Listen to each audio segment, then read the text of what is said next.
Welcome back to this week's episode of the Cine Club Podcast. I'm Jake, and this week we're discussing the film Help. My favourite Beatle is Paul McCartney. I'm Rhys. My favourite Beatle is Ringo, because he's literally me. For the past month, he's been me. Hi, I'm Matthew, and my favourite Beatle is George Harrison. Hello, my name is Dion, and my favourite Beatle is John Lennon. So, after a variety of horror selections, including the Texas Chainsaw Massacre and A Bucket of Blood, we were reassured to stop worrying as Help is on the way. And so it was, the 1965 Richard Lester directed film starring the Beatles themselves, alongside some 70s television mainstays, selected by our 60s music expert, Matthew.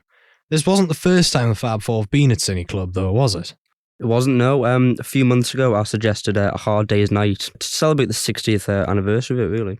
Ooh. And I have to say, it went down very well, actually. It introduced a lot of us to both the band's music and their signature style of absurd humour, which honestly was great in Help. Something that is expanded upon in Help, really. So why have you picked two Beatles films for Cine Club? Well, really, I suggested the first one because I thought it's quite grounded, all things considered. Quite funny, and I think someone else put it quite well, very charming. That went down quite well, so I thought, I'll suggest Help, because it's a bit more of an absurd film. I thought we'd all have a great time. Suggested that one, and you can see it's a stark contrast from A Hard Day's Night. It's insane. But yeah, I just thought I'd go with those two, because they're the two films that I quite like, quite a lot. And I thought it brings sort of a nice tone, you know, especially considering you just had Leatherface cutting people up. Like the week before, which was mortifying. So you've gradually let the Beatle mask slip. Yeah. So this is just a normal band. Yeah. They've got a magic ring. There's a tribe of murderers after them. Yeah. And they just go crazier and crazier. Yeah. Totally grounded stuff. It's fine. It's very, fine. very fun. It's just normal. They just do that every other day. It's like they're just taking the piss out of themselves. And honestly, it just works really well. Yeah, it's great. So Matthew, how long have you been into the Beatles? What's your history? Too long. I think it must have been around 2 years now.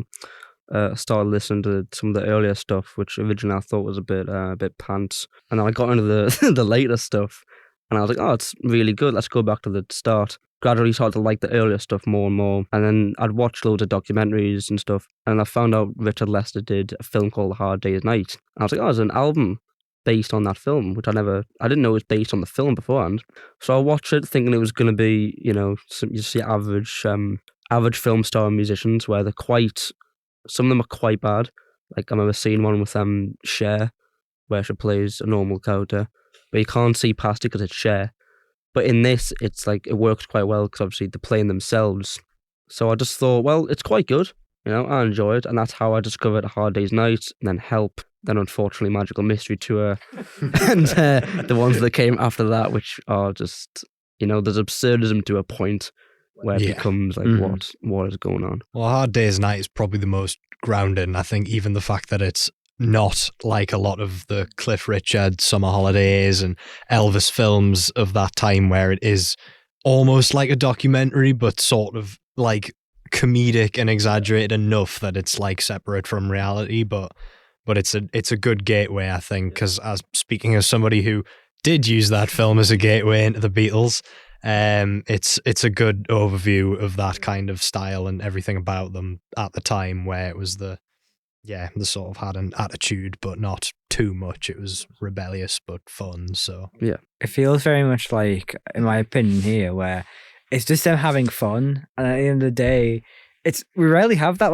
movies by artists, because honestly, I don't think they would have the guts to really do stuff, because you don't want their you know what I mean by their egos to be floated up. So you wouldn't see Oasis or anything doing that nowadays. I guess not. No, they're just vibes, really. It's a very thin plot with just good vibes between them, and it's they're just very feel good films. So, but the real question is, Matthew, is it as good as Magical Mystery Tour?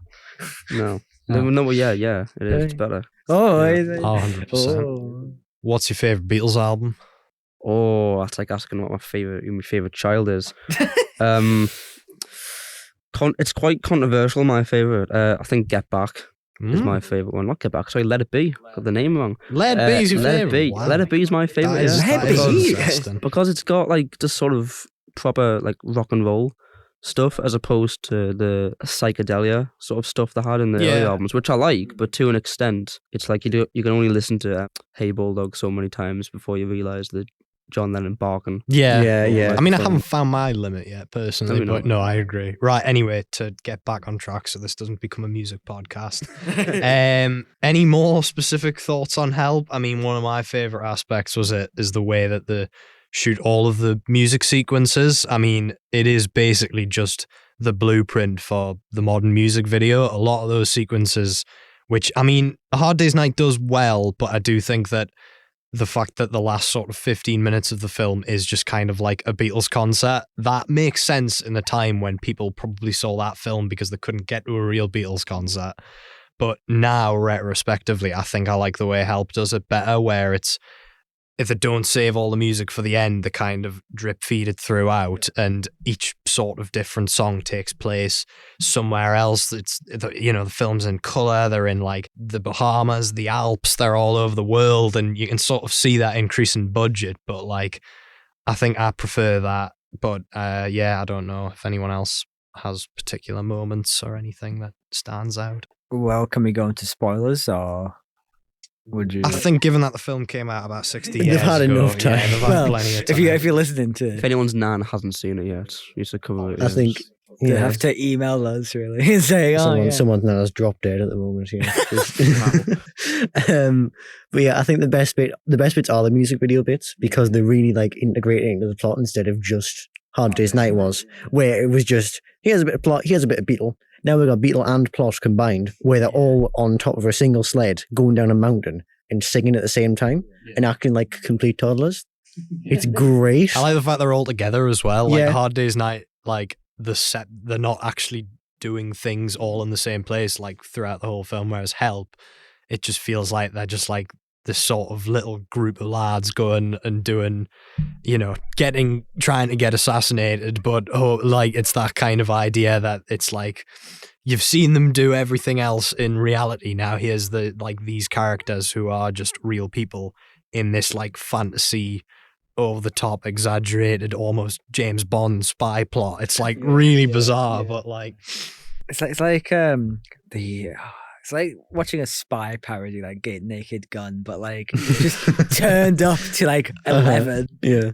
With like the villain coming, here's my master plan to trap Ringo in a phone box or something like that. And Ringo just like completely walks past and he's like, damn it! And it's just like, we're going to put like in the bathroom, and it's like his hands like... Oh, the hand dryer is probably that's the hand dryer, the sandwich bar, and the phone box. Those are the best bits. The tiger bit also was like...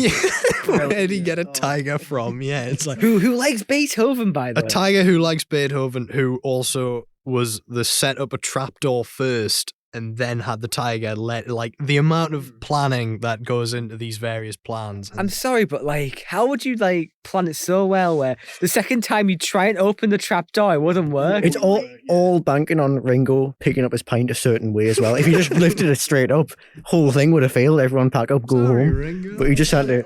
It's like Indiana Jones, where it's just like placing something on like the top, like seat. Actually, I was going to mention that I feel like there's a lot of Indiana Jones and the Temple of Doom in this film, even though, I mean, it's before that and it's very much proto, but in that sort of, I mean, it's just like Temple of Doom, it is somewhat dubiously racist and has dated stereotypes, but the sort of plot of like all of these sacrificial like artifacts and like there's a lot of very similar like concepts, and even just the way the temple looks is like feels like it could have gone on to inspire Indiana Jones.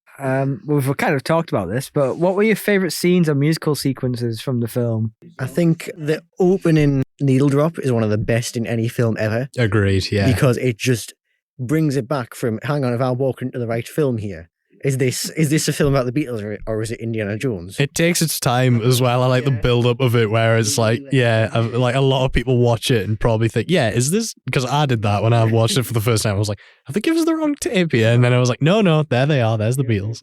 Like, it's like you open up with a racial stereotype. You're like, oh, this is not the Beatles. And you remember, and like, it's like it reveals the whole plot of the film in that shot as well. Yeah. Because we immediately get who's got the ring? Ringo's got it. It's on his hand. He's got no clue what he's got here. Yeah. And you just know how the film's going to play out. You from never there. really like told. It's very subtle because he's like, oh yeah, like why is he watching the Beatles? And you find out he's just targeting Ringo He's for some just reason. throwing He's throwing darts at him. darts. These films have perfect openings, though. Yeah. I must admit. I mean, like A Hard Day's Night as well. Like that. George Harrison. I mean, yeah, apart from George Harrison biting the curb right at the start. But I think that is just that specific example. You can see the difference in budget and polish. Like A Hard Day's Night has that. It's like slightly more scrappy home movie quality, whereas like Hell has less of that. But I think that adds to the charm of A Hard Day's Night. And yeah, even, if you want to watch George Harrison just tripping over and battering himself, then Hard Day's Night is a film for you. If only it was John. John just runs away laughing at him. Heartless monster. John's a complete creature in these movies. He is, yeah. It just feels like he's just there for most of the film. He doesn't care. He just has no clue about anything that's going on. He's just like completely irreverent. Like Ringo could be like getting stabbed as he speaks and be like, "Oh, Ringo, you're getting stabbed." Is John the one who tells them to all go back and fight them instead of escaping? So they get away from the clan or the tribe or whatever. They're totally safe. Mhm. And it's John's fault that they end up Yeah. going back and Ringo nearly gets killed. Uh-huh. It's such a wild like way to end the film though. It's like, oh, we're gonna sacrifice you, and then you find out it's just like a fake, and it's just like, oh, it's like a McDonald's, it's a McDonald's ring. What was it like seeing this film on the big screen for the first time? It was great, I think, because I'd seen it. I actually hadn't owned it on DVD beforehand, so I'm trying to think. I'd watched it again recently because I was like, oh, I'll suggest this for Cineclub, it'd be great.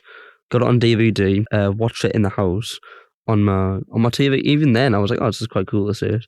And I thought, I'll obviously show it in Cineclub. It's got a big screen, and just like you mentioned, the opening, seeing the opening on like a massive screen was phenomenal. It was like when I showed Hard Day's Night, that was on a big screen, but it was in a lecture theatre. Mm-hmm. So even then, it was incredible seeing them on a bigger screen. So This is like a cinema, that's the thing. Yeah. It's like these are films that are very, if they do get re-released in the cinema, it'll be like very, one night only for like the specific anniversary thing. And as they haven't done that for A Hard Day's Night this year, this was their chance. This is the best you can get, really. I imagine when it came out, at some point, someone turned around in the seat and went, "You stop throwing those darts!"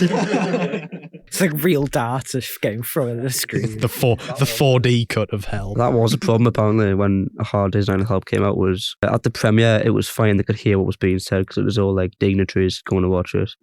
But apparently in actual cinemas, you couldn't hear anything that was going on. Screaming I thought you were going to kids. say that we're actually throwing darts. Apparently there was just like What, just people fangirls go, "Oh my screaming. That's what they say, yeah, because it's Really? you can't see any of the when you saw them live, you couldn't hear them either. They had to have like there was just literally the equipment wasn't there yet to have it loud enough to get out the scream. Fun fact, also, just while you're talking about the screaming fans, I read somewhere apparently Sigourney Weaver is in the audience in A Hard Day's Night, which I haven't identified, but Wasn't Yeah, there someone no else too? way. Like another famous person who was there?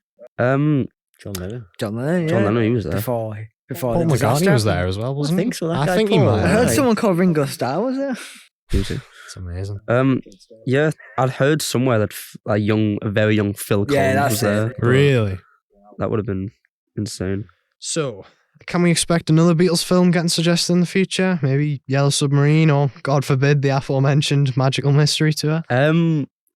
Probably not. Oh, Can't see it happening because I've shown the first two, and as much as I love the first two, it really does decrease in quality. Yeah. Because Magical Mystery 2 was made when the manager died and Paul McCartney, someone let him take over. They were like, oh, he's directed films, obviously. So he wrote, directed, and starred in Magical Mystery Tour. And you can tell, because you can tell he did it because he was obviously on something when that was. Didn't he When shoot that it was on being like made. a little 16mm home film camera as well it or was something? straight to yeah. TV film, wasn't it? Also, It was shown on either Christmas Day or Boxing Day. oh, what a And- beautiful Boxing Day! That one. Have any of you seen it? Yeah, I've seen bits of it, but You know the bit when there's a bit where they're on the bus oh, is this when it goes to like full colour? Yeah. Yeah, and yeah. the guy driving the bus says, if you look to your left, and it's meant to be like green psychedelic sort of pasture, But obviously, it was in black and white when it came out. So people in the house on Christmas Day were watching it thinking, that's a field and there's a cow. There's nothing entertaining going on. But Yellow Submarine would have been more interesting to show, I think, because that's also very absurd. I wouldn't show Let It Be, because obviously it's a documentary and it would make everyone take a warm glass of milk before you go to bed. You mean No one would want to watch it. Could always show Get Back and keep everyone locked in for about 8 hours. 8 hours. you also got the George Harrison documentary that Martin Scorsese did. Scorsese did that. Sobbing through that. A Dion. Scorsese documentary. My God. He's doing another one. That Beatles 64 is coming out in a couple of weeks. Yeah, which I'm quite looking forward to, actually. Can't wait. 10 hours of more Beatles footage, probably. But Yellow Submarine, I think, would benefit from the big screen, though. Yeah. I think because it's got a lot of very bold psychedelic imagery and it's very colourful, but in the same way Help is very colourful compared to something like Hard Day's Night. Just re-releasing the cinema 4K. Yeah, if you haven't seen Yellow Submarine, I'd very much recommend it. Yeah, it's a good film. Coming soon to a Cine Club near you, Yellow Submarine. We'll just have to bribe Matthew. Subtle foreshadowing. I'm in support of that. Find some rare Beatles vinyls. Well, any other thoughts on Help, Hard Day's Night, or the Beatles in general? Not really, don't think so. Honestly, no. I've not got I anything. am all Beatled out for All the Beatled rest out. of my life. Well, there you go. I think that's about all the Beatlemania we have time for. Don't forget you can get in touch with us at cineclub.podcast@sparksunderland.com, because with a link like that, you know you should be glad. As always, this episode was recorded and produced by us, the Sunderland University students, and our technical team, Emily and Gangping, and it was edited by Sophie Wright-Proctor. A special thanks to Steve Cannon, Barbara Sadler, and Richard Berry. A reminder that our Fab Four this weekend consisted of me, Rhys, Dion. Matthew? And Jake. This has been a Cine Club production for Spark. Thanks for listening.